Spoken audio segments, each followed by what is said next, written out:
aiwa tinokutembereka nemufaro vese vanodikanwa aiwa vanogara varipo pachannel vasingapotse video pana video ese atinoposta vanonga varipo vanokanda kuti malike nezvimacomments.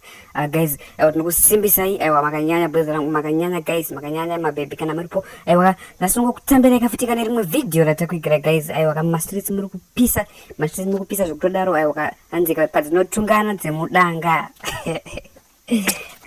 kana dzemudanga dzakutungana uzoti panenge pakashata so guys setapinda munyaya yedu yatakuigira muzora nhasi pane vaya vachangotanga vachangopfurowa vachangorasikira kana pane ino channel guys tikumbira mungoitawo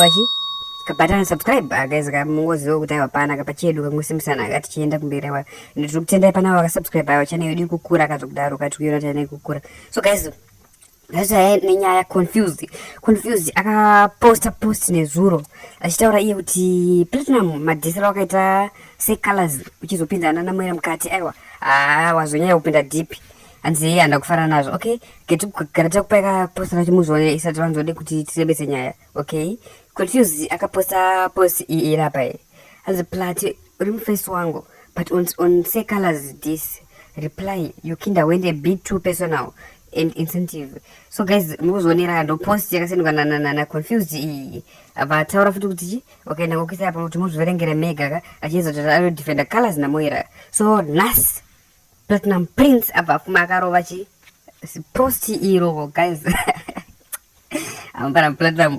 ana kuranzi udiani kana kuti udiani anogara apa tongo anzi imba inorerwa paita se ndozviriko Platinum apa atongotaura apa guys kuti muzverengere mega muzoonereka kuti Platinum rangu andauri kuti kudiko anzi confused vanotsamwira nekuti ndakaimba chichikazi mazionera kapost yapostwa na Platinum Prince achitaura kuna confused so guys nyaya irapa ndekuti confused ane namba rake rakabuda manje pamashure apa namba rake rakaimba iroro namba iro akameshina moira munyaya dzake so Platinum Prince anenge ari kuzviziva sezvari kuziva kuti zvinhu zvakamira sei ende zvikufamba sei so guys nyaya iripo ndekuti Platinum Prince ari kuziziva kuti confused namoira vane kadhiri karipo because kana kamudefendero kanoita confused nyaya dzamoira ane kadefendero karipo kana panhamba iro akameshina kasingaperi akameshina akataura kuti aiwa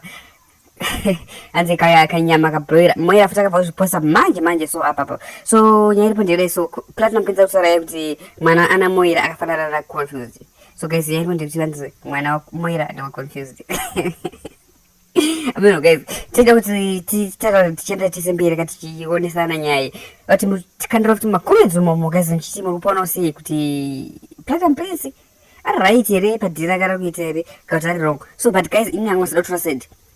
kana kuti sei but padhiri iri ramanaka mwana wamoira alright ndigomere papo guys tatomuya macomments mungoti uziva kuti muri kuti kudiko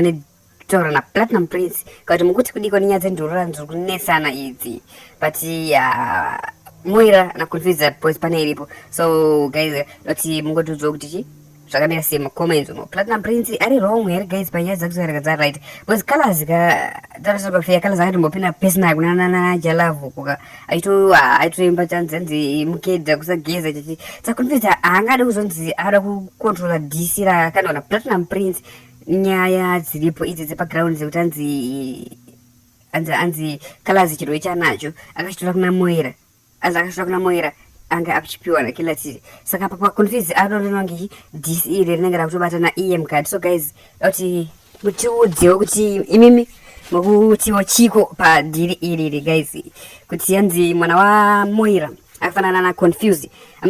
pane vari kuzoona here guys semonero ari kuitwa na Platinum Prince kana kuti semaziro ari kuitwa na Platinum Prince kuti mwana wa moira akafanana na confused so guys madhiri aripo ndiyodai so munongokomenda mumakomendo mamana pana chakamboipa just 2 seconds ngosenda wakakomenda kako pana chakaipa Platinum Prince kana this confused ndawako chidaka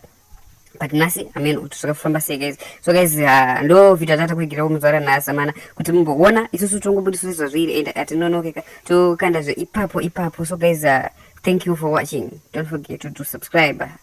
Woyo.